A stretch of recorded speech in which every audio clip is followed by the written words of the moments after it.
Harry Potter और पारस पत्थर अध्याय 3 गुमनाम चिट्ठियां।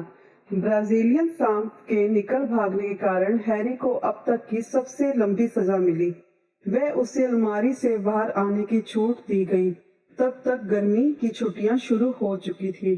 डडली अपना नया वीडियो कैमरा तोड़ चुका था, रिमोट वाली हवाई जहाज को चकनाचूर कर चुका था और पहली बार रेसिंग बाइक चलाते समय बूढ़ी मिसेस फिक को तो टक्कर मार चुका था जब वह बैसाखियों के सहारे प्रिवेट ड्राइव की सड़क पार कर रही थी। हैरी खुश था कि स्कूल बंद हो गया, परंतु डडली के गैंग से बचने का कोई उपाय नहीं था क्योंकि वह रोज घर पर आ धमकते थे। पियर्स, डेनिस, मेलकम और गार्डन सब के सब मोटे और मूर्ख थे, परंतु चूंकि डडली उनमें सबसे मोटा और सबसे मूर्ख था, इसलिए वह उनका लीडर था। बाकी सभी खुशी खुशी डडली के मनपसंद खेल हैरी का शिकार में शामिल हो जाते थे। इस वजह से हैरी ज्यादातर समय घर के बाहर रहना पसंद करता था। यहाँ वहाँ भटकते हुए जब वह छुट्टियों के खत्म होने के बारे में सोचता तो उसे आशा थी कि हल्की सी किरण नजर आती थी। जब वह सितंबर आएगा तो वह हाई स्कूल में जाएगा और जीवन में पहली बार वह डडली के साथ नहीं पढ़ेगा। डडली को तो वार्नर अंकल के पुराने स्कूल स्मेल्टिंग्स में भेजा जा रहा था। पियर्स पलके भी वहीं जा रहे थे। दूसरी तरफ हैरी को एक सरकारी स्कूल स्टोनवॉल हाई स्कूल में जाने वाला था, जिसका डडली मजाक उड़ाता था। स्टोनवॉल में पहले दिन बच्चों का सिर टॉयलेट के अंदर डालते हैं। उसने हैरी से कहा, चाहो तो ऊपर आकर उसकी प्रैक्टिस कर लो। नहीं धन्यवाद, हैरी ने कहा। बेचारे टॉयलेट के अंदर तुम्हारे सिर जितनी गंदी चीजें पहले कभी नहीं गई होंगी। वह बीमार होगा। इससे पहले कि डडली उसके कहने का मतलब समझ पाए, हैरी ने दौड़ लगा दी।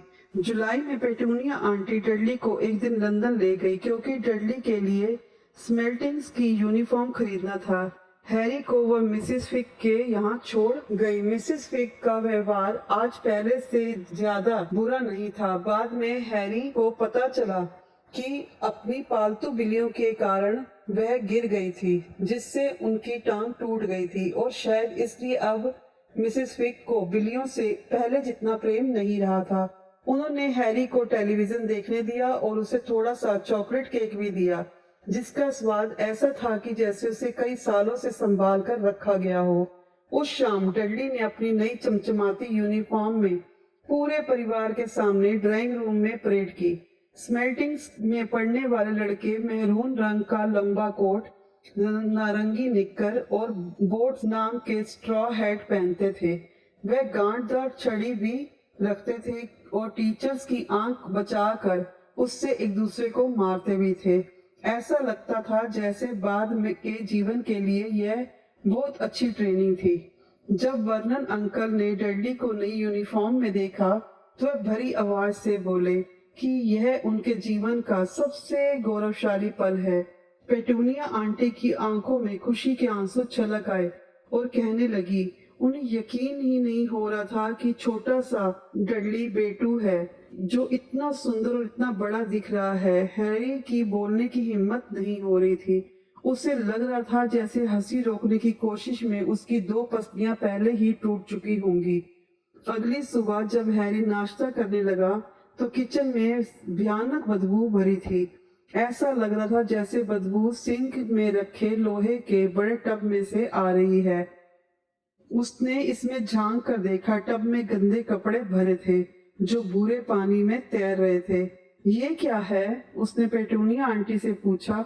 उसके होंठ जैसे सिले हुए थे क्योंकि जब भी वह सवाल पूछने की गुस्ताखी करता था तो वह अपने होंठ कसकर बंद कर लेता था। तुम्हारी नई स्कूल की यूनिफॉर्म, उन्होंने कहा। हैरी ने एक बार फिर टब को देखा। अच्छा, उसने कहा, मुझे पता नहीं था कि इसका इतना गीला होना जरूरी है। बेवकूफ हो क्या? पेटूनिया आंटी ने तमतमाते हुए कहा। मैं तुम्हारे लिए डडली के पुराने कपड़े भूरे रंग में रंग रही हूँ। जब काम पूरा हो जाएगा तो यह यूनिफॉर्म भी बाकी बच्चों जैसा ही दिखेगा। हैरी को इस बारे में बहुत संदेह था, परंतु उसने सोचा कि बहस करने का कोई फायदा नहीं। वह टेबल पर बैठ गया और उसने कोशिश की कि वह इस बारे में ना सोचे कि स्टोनवॉल हाई स्कूल में पहले दिन उसका हुलिया कैसा दिखेगा। शायद वैसा जैसे उसने कभी बड़े हाथी की खाल ओढ़ रखी हो। डडली और वर्नन अंकल अंदर आए और हैरी की नई यूनिफॉर्म की बदबू के कारण दोनों की नाक सिकुड़ी हुई थी। वर्नन अंकल ने हमेशा की तरह अपना अखबार खोला और डडली को स्लिमटिंग्स की छड़ी से, जिसे हर जगह साथ ले जाता था, टेबल पर ठक ठक करने लगा। तभी उन्हें लेटर बॉक्स खुलने की आवाज सुनाई दी और फिर फर्श पर चिट्ठियां गिरने की आवाज आई। चिट्ठियां लाओ डडली, वर्नन अंकल ने अखबार के पीछे से कहा। हैरी से कहो ना, हैरी चिट्ठियां लाओ, डडली से कहिए ना। डडली अपनी स्लिमटिंग्स की छड़ी इसे चुबाओ। अपने आप को स्लिमटिंग्स की छड़ी से बचाते हुए हैरी चिट्ठियां लाने चला गया। फर्श पर 3 चिट्ठियां पड़ी थी। वर्नन अंकल की बहन मार्स का पोस्टकार्ड, जो आइज ऑफ वाइट पर छुट्टियां मनाने गई हुई थी, वह बुरा लिफाफा जो शायद किसी बिल का था, और एक चिट्ठी हैरी के नाम। हैरी ने चिट्ठी उठाई और उसे गौर से देखा। उसका दिल किसी बड़े रबड़ बैंड की तरह उछल रहा था। जिंदगी में किसी ने भी कभी भी उसे चिट्ठी नहीं लिखी थी। उसे कौन चिट्ठी लिखता? उसके ना दोस्त थे, ना ही रिश्तेदार। वह कभी लाइब्रेरी का मेंबर भी नहीं था, इसलिए उसे किताबें लुटाने के बारे में अपमानजनक पत्र भी नहीं मिलते थे। बहरहाल उसने सामने एक चिट्ठी थी और पते में यह साफ जाहिर था कि इसमें गलती की कोई गुंजाइश नहीं थी। मिस्टर एच पॉटर, सीढ़ियों के नीचे वाली अलमारी, 4 प्रिवेट ड्राइव, लिटिल विंगिंग सरे। लिफाफा मोटा और भारी था, पीले रंग तथा पीले चमड़े की कागज से बना था और उस पर हरी स्याही से पता लिखा था। लिफाफे पर एक भी टिकट नहीं लगा था। लिफाफे को पलटते समय उसके हाथ कांपने लगे। हैरी ने देखा कि लिफाफे के पीछे जामुनी मोम की मोहर लगी थी और एक मोनो बना था। मोनो में एक शेर, एक चील, एक बिज्जू और एक सांप थे और बीच में बड़ा सा एच लिखा हुआ था। जल्दी करो लड़के, वर्नन अंकल ने किचन से चीखे। तुम क्या कर रहे हो? कहीं चिट्ठी में रखे बम की जांच तो नहीं करने लगे? वे अपने ही मजाक पर खुद ही हंस पड़े। हैरी किचन में वापस आया। वह अब भी अपनी चिट्ठी को घूर रहा था। उसने वर्नन अंकल को बिल और पोस्टकार्ड दे दिया, फिर बैठकर धीरे से अपना पीला लिफाफा खोलने लगा। वर्नन अंकल ने बिल वाला लिफाफा खोला, उसे नफरत से पढ़ा, फिर पोस्टकार्ड पर निगाह डाली। मार्स बीमार हैं, उन्होंने पेटूनिया आंटी को बताया। उसने बासी मच्छी खा ली थी। डैड, डडली अचानक चिल्लाया, डैड, हैरी के पास कुछ है। हैरी इस समय अपनी चिट्ठी खोलने ही वाला था, जो लिफाफे की तरह ही चमड़े की भारी कागज में लिखी थी, परंतु तभी वर्नन अंकल ने उसके हाथ से चिट्ठी तेजी से छीन ली। यह मेरी चिट्ठी है, हैरी ने कहा और उसे वापस छीनने की कोशिश करने लगा। तुम्हें चिट्ठी कौन लिखेगा? वर्नन अंकल ने ताना मारते हुए कहा। उन्होंने एक हाथ से चिट्ठी खोली और उस पर नजर दौड़ाई।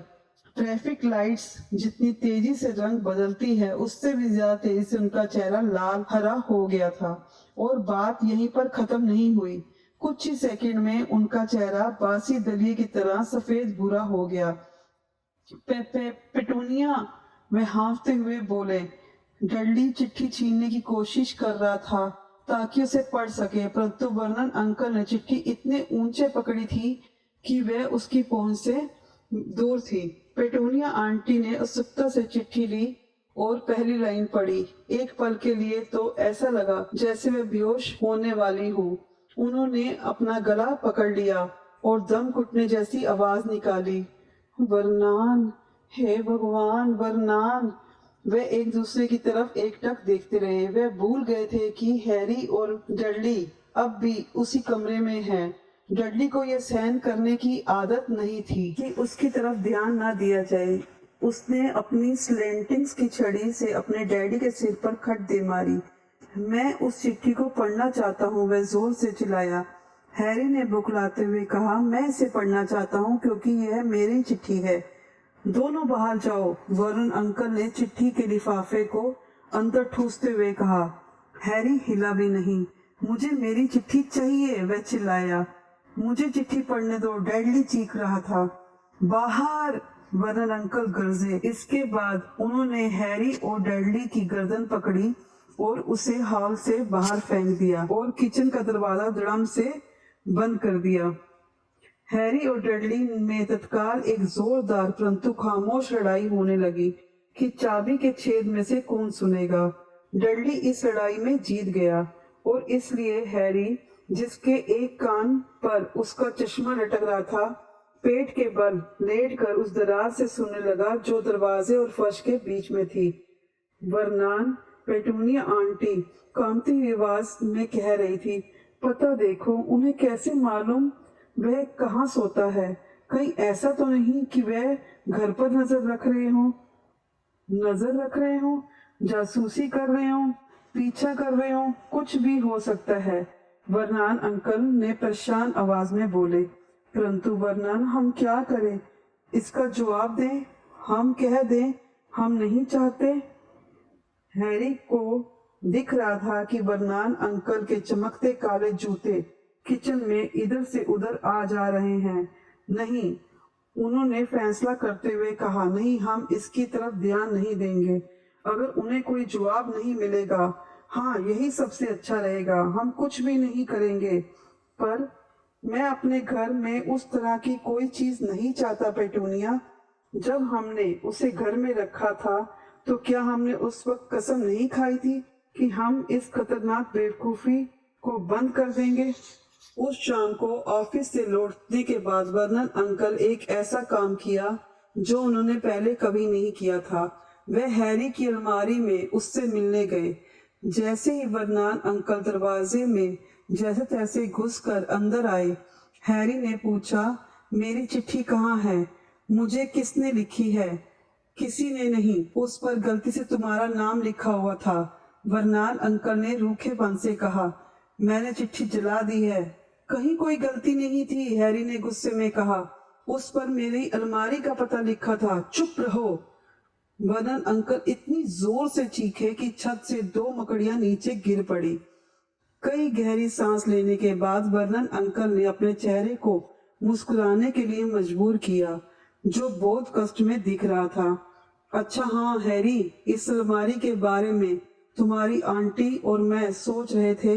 अब तुम्हारे हिसाब से ये अलमारी छोटी पड़ने लगी है। हमने सोचा अच्छा यही रहेगा कि तुम डडली के दूसरे बेडरूम में रहने लगो। क्यों? हैरी ने कहा। सवाल मत पूछो, अंकल ने घुराते हुए कहा। अपना सामान ऊपर लेकर जाओ अभी। डजली परिवार के घर में 4 बेडरूम थे।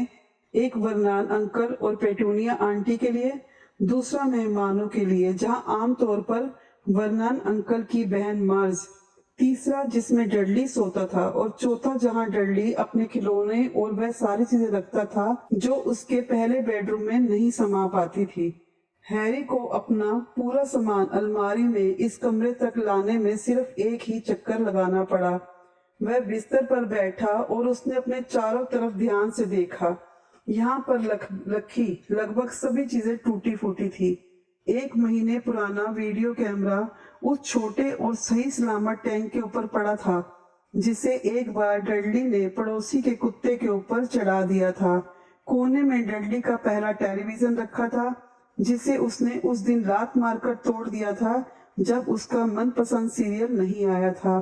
पक्षी रखने का एक बड़ा सा पिंजरा भी था, जिसमें कभी एक तोता रहता था, जिसकी अदला बदली करके डडली ने स्कूल के एक दोस्त से असली एयर राइफल ले ली थी। उस राइफल की शेल्फ के ऊपर रखी थी और उसका कोना बुरी तरह से पिचका हुआ था क्योंकि डडली उस पर बैठ गया था। बाकी की शेल्फों पे किताबें रखी थी। कमरे में बस किताबें ही ऐसी दिख रही थी जैसे उन्हें कभी छुआ ही नहीं गया था। नीचे से डडली ने अपनी माँ पर चिल्लाने की आवाज आ रही थी। मैं नहीं चाहता, मुझे वह कमरा चाहिए, उसे वहां से बाहर निकालो। हैरी ने आह भरी और बिस्तर पर लेट गया। कल तक यहाँ रहने के लिए मैं सब कुछ दे सकता था, पर आज बिना चिट्ठी के इस कमरे में रहने की बजाय चिट्ठी के साथ उस अलमारी में वापस जाने के लिए तैयार था। अगली सुबह नाश्ते की टेबल पर सब चुप थे। डडली सदमे में था। वह चीखा था, चिल्लाया था, अपने डैडी को अपनी स्लिंटिंग्स की छड़ी से मारा था, बीमारी का नाटक किया था, अपनी माँ को लाते मारी थी, ग्रीन हाउस की छत से अपने कछुए को फेंका था, और इस सब के बाद भी अपना कमरा वापस नहीं मिला। हैरी गुजरे हुए कल के इसी समय के बारे में सोच रहा था और दुखी हो रहा था। काश उसने हाल में अपनी चिट्ठी पढ़ ली होती। वर्नन अंकल और पेटूनिया आंटी एक दूसरे की तरफ रहस्यपूर्ण ढंग से देख रहे थे। वर्नन अंकल हैरी से अच्छा व्यवहार करने की कोशिश कर रहे थे। जब डाक आई थी तो उन्होंने डडली को डाक लेने भेजा। डडली पूरे हाल में स्लैंटिंग्स की छड़ी हर चीज पर ठोकता गया। फिर वह चिल्लाया, एक और चिट्ठी आई मिस्टर एच पोर्टर, सबसे छोटा बेडरूम, 4 प्राइवेट ड्राइव। दबी हुई चीख के साथ वर्नन अंकल कुर्सी से उछले और उन्होंने हॉल में दौड़ लगाई। हैरी उनके पीछे दौड़ा। डडली के हाथ से चिट्ठी छीनने के लिए वर्नन अंकल को उसे जमीन पर गिराना पड़ा। यह काम और भी ज्यादा मुश्किल इसलिए हो गया क्योंकि हैरी ने पीछे से हाथ डालकर वर्नन अंकल की गर्दन पकड़ ली थी। 1 मिनट की उठा पटक के बाद, जिसमें हर एक को स्लिंटिंग्स की छड़ी कई बार पड़ी, वर्नन अंकल धीरे सीधे खड़े हुए। वे हाँफ रहे थे और हैरी चिट्ठी उनके हाथ में थी। अपनी अलमारी में जाओ, मेरा मतलब अपने बेडरूम में, वे हैरी को हाँफते हुए बोले। डडली तुम भी जाओ, दफा हो जाओ। हैरी अपने नए कमरे में गोल गोल घूमता रहा। कोई जानता था कि वह अपनी अलमारी से निकलकर कहीं और सोने लगा है, और वह यह भी जानता था कि उसे पहली चिट्ठी नहीं मिली। निश्चिंत रूप से इसका मतलब यही था कि वह दोबारा कोशिश करेगा और इस बार हैरी ऐसा इंतजाम कर लेगा ताकि वह उस तक चिट्ठी पहुंचाने में सफल हो जाए। उसके दिमाग में एक योजना थी। अगली सुबह वह 6 बजे सुधरी हुई अलार्म घड़ी की घंटी बजी। हैरी ने लपक कर उसे बंद कर दिया और चुपचाप कपड़े पहने। वह डजली परिवार को जगाना नहीं चाहता था, इसलिए बिना लाइट जलाए वह दबे पांव नीचे उतरा। वह प्राइवेट ड्राइव के कोने पर पोस्टमैन का इंतजार करने जा रहा था ताकि नंबर 4 की चिट्ठियां सबसे पहले उसी के हाथ लग जाएं। अंधेरे हाल से बाहर के दरवाजे की तरफ रेंगते समय उसका दिल तेजी से धड़क रहा था। आह! हैरी हवा में उछल पड़ा। वह फर्श पर पड़ी किसी मोटी और गिलगिली चीज पर चढ़ गया था। वह किसी जिंदा चीज पर। ऊपर की मंजिल की बत्तियां खट से जली और हैरी यह देखकर आतंकित हो गया कि जिस गिलगिली चीज पर वह चढ़ा था वह उसके अंकल का चेहरा था। वर्नन अंकल स्लीपिंग बैग में सामने वाले दरवाजे पर टिककर सो रहे थे। यह बात तय थी कि वह पक्का इंतजाम कर लेना चाहते थे ताकि हैरी के काम ना कर पाए, जिसे करने की वह कोशिश कर रहा था। वे आधे घंटे तक हैरी को डांटते रहे और फिर उन्होंने उसे एक कप चाय बनाकर लाने को कहा। हैरी पैर पटकते हुए दुखी मन से किचन में गया और जब वह लौटकर आया था तब तक डाक आ चुकी थी और वर्नन अंकल की गोद में पड़ी हैरी को दिख रहा था कि 3 चिट्ठियों पर हैरी हरी स्याही से पता लिखा था। मैं चाहता हूँ उसे कहना शुरू किया, परंतु वर्नन अंकल उसकी आंखों के सामने उसकी चिट्ठियां फाड़ रहे थे। वर्नन अंकल उस दिन ऑफिस नहीं गए, वह घर पर ही रहे। उन्होंने कील ठोकर लेटर बॉक्स को बंद कर दिया। देखो, मुंह में कीलें भरी होने के बावजूद वह पेटूनिया आंटी को समझा रहे थे, जब वह लोग चिट्ठियां नहीं पहुंचा पाएंगे तो हार मान जाएंगे। वर्नन, मुझे नहीं लगता वह इतनी आसानी से हार मान लेंगे। अरे, वह लोग तुम्हारी और मेरी तरह थोड़ा ही सोचते हैं। उनके सोचने का ढंग बहुत अजीब होता है, वर्नन अंकल ने कहा, और फिर उन्होंने एक कील को फ्रूट केक के उस टुकड़े से ठोकने की कोशिश की कि जो पेटूनिया आंटी उनके लिए खाने के लिए लाई थी। शुक्रवार को हैरी के नाम 12 चिट्ठियां आ गई। जब वे चिट्ठियां लेटर बॉक्स में से अंदर नहीं घुसी तो उन्होंने दरवाजे के नीचे से सरकाकर अंदर डाला गया। कुछ चिट्ठियों को किनारे की दरारों और कुछ को तो नीचे वाले बेडरूम के रोशनदान से अंदर डाला गया। वर्नन अंकल उस दिन भी घर पर ही रहे। सारी चिट्ठियों को जलाने के बाद उन्होंने हथौड़ी और कीलें उठाकर अगले और पिछले दरवाजे की सारी दरारें बंद कर दी। और कोई अंदर तो क्या बाहर भी नहीं जा सकता था। काम करते करते टिपटो थ्रू द ट्यूलिप्स गुनगुनाते रहे और जरा जरा सी आवाज पर चौंक जाते। शनिवार को स्थिति नियंत्रण से बाहर हो गई। हैरी के नाम 24 चिट्ठियां घर के अंदर घुस आई, जो 2 दर्जन अंडों के भीतर एक एक करके मोड़ कर छिपाई गई थी। उनका दूध वाला बहुत परेशान दिख रहा था जब उसने ये अंडे ड्राइंग रूम की खिड़की से पेटूनिया आंटी को दिए। वरनान अंकल गुस्से से पागल होकर पोस्ट ऑफिस और डेयरी में फोन लगा रहे थे ताकि उन्हें कोई सही आदमी मिल जाए जिससे वे इसकी शिकायत कर सके। इस बीच पेटूनिया आंटी ने अपनी मिक्सी में वह चिट्ठियां पीस डाली। आखिर दुनिया में ऐसा कौन है जो तुमसे कुछ कहने का इतना छटपटा रहा है? डडली ने हैरी से आश्चर्य से पूछा। रविवार की सुबह नाश्ते की टेबल पर वरनान अंकल थके हुए और थोड़े बीमार दिख रहे थे, परंतु वे खुश थे। इतवार को डाक नहीं आती। उन्होंने अखबार पर मुरब्बा लगाते हुए खुशी खुशी याद दिलाया, आज कोई बेहुदा चिट्ठी नहीं आ सकती। जब वे बोल रहे थे तभी किचन की चिमनी से कोई चीज सरसराती हुई नीचे आई और उनके सिर के पिछले हिस्से से चटाक से पड़ी। अगले ही पर अंगीठी से 30 या 40 चिट्ठियां गोलियों की तरह बरसने लगी। बाकी सभी ने अपने सिर झुका लिए, परंतु हैरी चिट्ठी पकड़ने के लिए हवा में उछला। बाहर जाओ, बाहर जाओ! वरनान अंकल ने हैरी को कमर से पकड़ा और बाहर हॉल में फेंक दिया। जब पेटूनिया आंटी और डडली अपने चेहरों पर हाथ रखकर बाहर निकल गए तो वरनान अंकल ने दरवाजा धड़ाम से बंद कर दिया। दरवाजा बंद करने के बाद वे बाहर से सुन सकते थे कि चिट्ठियां अब भी कमरे में तैरती हुई घुस रही थी और दीवारों या फर्श पर टकरा रही थी। बहुत हो गया, वरनान अंकल ने कहा। वे शांत लिहाजे में बोले कोशिश कर रहे थे, परंतु बोलते समय उनके मुंह के बाल लगातार उखड़ते जा रहे थे। 5 मिनट में तुम सब चलने के लिए तैयार हो जाओ। हम लोग यहाँ से दूर जा रहे हैं। सिर्फ कुछ कपड़े साफ ले लो, कोई बहस नहीं।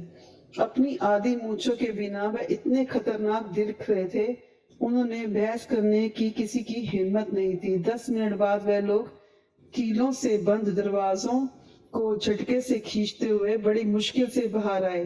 कार में बैठे और कार हाईवे पर हवा से बातें करने लगी। डडली पिछली सीट पर सुबक रहा था। उसके डैडी ने उसे सिर पर मार दिया था क्योंकि अपने टेलीविजन, वीसीआर और कंप्यूटर को स्पोर्ट्स बैग में पैक करने में उसे कुछ ज्यादा ही समय लग गया था। उनकी कार चलती रही और चलती रही, यहाँ तक कि पेटूनिया आंटी भी यह पूछने में डर रही थी कि वह कहाँ जा रहे हैं। बीच बीच में वरनान अंकल झटके से गाड़ी मोड़ लेते थे और कुछ समय तक विपरीत दिशा में कार चलाने लगते थे। जब वह झटके से गाड़ी मोड़ते थे तो वह ये शब्द बुदबुदाते थे, पीछा करने वालों अब क्या करोगे, पीछा करने वालों अब क्या करोगे। दिन भर हो गया परंतु वह खाने पीने के लिए कहीं नहीं रुके। रात तक डडली दुखी होकर चिंघाड़ने लगा। उसकी जिंदगी का इतना बुरा दिन पहले कभी नहीं गुजरा था। वह भूखा था। उसके 5 मनपसंद टेलीविजन सीरियल छूट गए थे। यही नहीं, आज के पहले वह अपने कंप्यूटर पर किसी दुश्मन को मारे बिना इतने समय तक कभी नहीं रहा था। आखिरकार वरनान अंकल एक गंदे से होटल के सामने रुके जो एक बड़े शहर की बाहरी हिस्से में था। डडली और हैरी एक ही कमरे में सोए जिससे डबल बेड था और सिली हुई गंदी चादरें थी।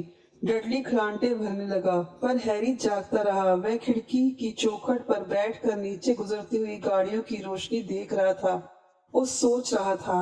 अगले दिन नाश्ते में उन्होंने कॉर्नफ्लेक्स और ठंडे डिब्बाबंद टमाटर के साथ टोस्ट खाए। उन्होंने नाश्ता खत्म ही किया था कि तभी होटल की मालकिन उनकी टेबल के पास आई। माफ कीजिए, परंतु क्या आप में किसी का नाम मिस्टर एच पॉटर है? मेरे पास रिसेप्शन में इस तरह की लगभग 100 चिट्ठियां रखी हैं। उसने एक चिट्ठी दिखाई ताकि वह हरी स्याही से लिखा पता पढ़ सके। मिस्टर एच पॉटर, कमरा नंबर 17, रेवल्यू होटल, कोकवर्थ। हैरी ने चिट्ठी को झपटना चाहा, परंतु वार्नर अंकल ने उसके बड़े हुए हाथ को हटाकर एक तरफ कर दिया। मालकिन घूरती रही। मैं उन्हें ले लेता हूँ, वार्नर अंकल बोले और जल्दी से खड़े वह उसके पीछे पीछे ड्राइंग रूम में बाहर चले गए। डियर, क्या यह बेहतर नहीं होगा कि हम लोग घर लौट चलें?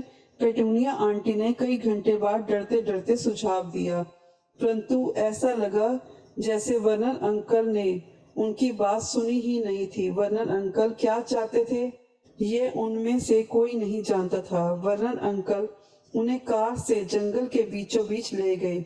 वहां कार से बाहर निकले, चार तरफ देखा, अपना सिर हिलाया, दोबारा कार में बैठे और एक बार फिर चल पड़े।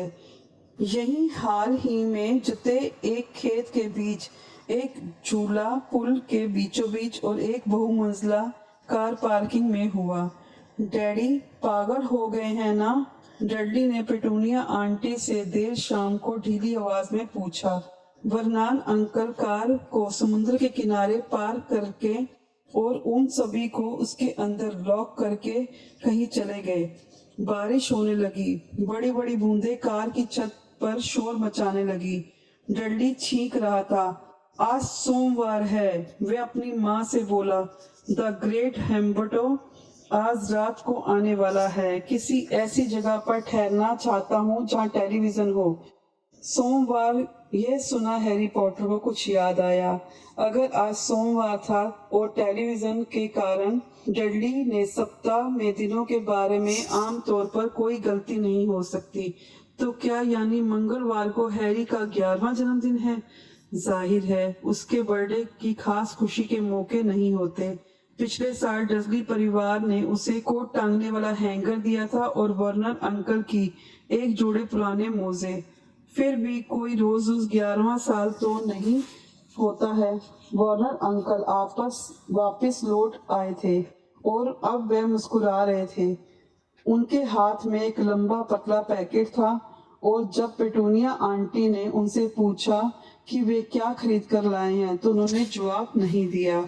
बिल्कुल सही जगह मिल गई है, उन्होंने कहा। आ जाओ, सब बाहर निकलो।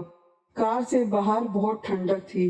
वर्नान अंकल समुद्र के काफी भीतर एक बड़ी चट्टान की तरफ इशारा करते रहे। चट्टान के ऊपर एक छोटी सी झोंपड़ी थी, जिससे बुरी झोंपड़ी की आप कल्पना भी नहीं कर सकते। एक बात तो तय थी, यहाँ कोई टेलीविजन नहीं था। आज रात के लिए तूफान की भविष्यवाणी हो गई है। वर्नान अंकल ने खुशी से दमकते हुए और ताली बजाते हुए कहा, और इस भले आदमी की मेहरबानी करके हमें अपनी नाव उधार दे दी है। बिना दांतों वाला एक बूढ़ा आदमी धीमी गति से चलते हुए उनके पास आया। थोड़ी कुटिल मुस्कान के साथ उसने एक पुरानी नाव की तरफ इशारा किया, जो नीचे स्लेटी बुरी पानी में हिचकोले खा रही थी। खाने पीने का थोड़ा सामान मैंने ले लिया है, वर्नान अंकल बोले। सब लोग नाव पर चढ़ जाओ। नाव में उनकी कुल्फी जमने लगी। समुद्र की बर्फीली बौछार और बारिश उनके गले से नीचे उतर रही थी और ठंडी हवा चेहरे पर कोड़े बरसा रही थी। ऐसा लग रहा था जैसे घंटों बाद वह उस चट्टान तक पहुंचे, जहां से वर्नर अंकल फिसलते और लड़खड़ाते हुए उस टूटी फूटी झोपड़ी तक ले गए। अंदर की हालत बहुत भयानक थी। समुद्री शैवाल की बदबू आ रही थी। लकड़ी और दीवारों के बीच छोटी छोटी और मोटी मोटी दरारों से हवा सीटी बजाती हुई आ रही थी और अंगीठी सिली व खाली थी। झोंपड़ी में सिर्फ 2 ही कमरे थे। वर्नान अंकल ने खाने पीने का सामान में 4 केले और सबके लिए आलू के चिप्स का एक पैकेट लिया था। उन्होंने आग जलाने की कोशिश की, पर चिप्स के खाली पैकेट सिर्फ धुआं निकाल कर सिकुड़ गए। ऐसे समय में चिट्ठियां होती तो बहुत मजा आता, वह खुशी खुशी बोले। वह बहुत अच्छे मूड में थे। जाहिर था कि सोच रहे थे इस तूफान में उन तक चिट्ठियां पहुंचाने कोई नहीं आ पाएगा। हैरी मन ही मन इस बात से सहमत था, हालांकि इस विचार से उसे जरा भी खुशी नहीं हो रही थी। जब रात हुई तो भविष्यवाणी के अनुसार तूफान उनके चारों तरफ गरजने लगा। ऊंची लहरों की बौछारें झोंपड़ी की दीवारों पर टकराने लगी और तूफानी हवा गंदी खिड़कियों को हिलाने लगी। पेटूनिया आंटी को दूसरे कमरे में कुछ सिले हुए कंबल मिल गए और उन्होंने दीमक लगे सोफे पर डडली के लिए बिस्तर लगा दिया। वह और वरनान अंकल अंदर वाले मोटे पलंग पर सोने चले गए और हैरी को उसके हाल पर छोड़ दिया गया कि वह फर्श पर सबसे नरम जगह ढूंढ ले और सबसे पतले तथा फटे कंबल के नीचे दुबककर सो जाए। जब रात गहराने लगी तो तूफान और भी भयानक होता चला गया। हैरी सो नहीं सका। वह कांपता रहा, करवटें बदलता रहा और कोशिश करता रहा कि उसे थोड़ा आराम मिल जाए, परंतु उसका पेट भूख के मारे गुड़गुड़ कर रहा था। डडली के खरांटे तूफान की आवाजों में दब गए। जो आंधी रात के करीब शुरू हुई। डडली की घड़ी उसकी मोटी कलाई पर सोफे के नीचे लटकी हुई थी और हैरी को उसके चमकने वाले डायल से दिख रहा था कि 10 मिनट बाद वह 11 साल का हो जाएगा। वह लेटा रहा और देखता रहा कि उसका बर्थडे टिक टिक करके करीब आ जा रहा है। वह सोच रहा था कि क्या डजली परिवार को उसके बर्थडे याद होगा और यह भी कि चिट्ठियां लिखने वाला इस समय कहीं होगा। वह लेटा रहा और देखता रहा कि उसका बर्थडे टिक टिक करके करीब आ रहा है। वह सोच रहा था कि क्या डजली परिवार को उसका बर्थडे याद रहेगा और यह भी कि चिट्ठियां लिखने वाला इस समय कहाँ होगा। 5 मिनट बचे थे। हैरी को बाहर किसी चीज की चिरमनाने की आवाज आई। उसे डर लग रहा था कहीं छत टूटकर गिर न जाए। हालांकि ऐसा होने पर उसे अधिक गर्मी मिल जाएगी, इससे कोई संदेह नहीं था। 4 मिनट बचे थे। शायद प्रिवेट ड्राइव के घर में अब तक इतनी चिट्ठियां इकट्ठी हो गई होंगी कि जब वे वापस लौटेंगे तो वहां पर किसी तरह से एक चिट्ठी चुराने में सफल हो जाएगा। 3 मिनट बचे थे। क्या वह समुद्र की आवाज थी जो इतनी बुरी तरह चट्टानों से टकरा रही थी? और 2 मिनट बचे थे। अब अजीब सी चटकने की आवाजें कैसी थी? क्या कोई चट्टान समुद्र में गिर गई है? 1 मिनट बचा था और फिर 11 साल हो जाएगा। 30 सेकंड, 20, 10, 9। शायद उसे डडली को उठा देना चाहिए, सिर्फ उसे चिढ़ाने के लिए। 2, 3, 1, भड़ाम! पूरी झोंपड़ी हिल गई। हैरी उठकर सीधा बैठ गया और दरवाजे को घूरने लगा। कोई बाहर खड़ा था और अंदर आने के लिए दरवाजा खटखटा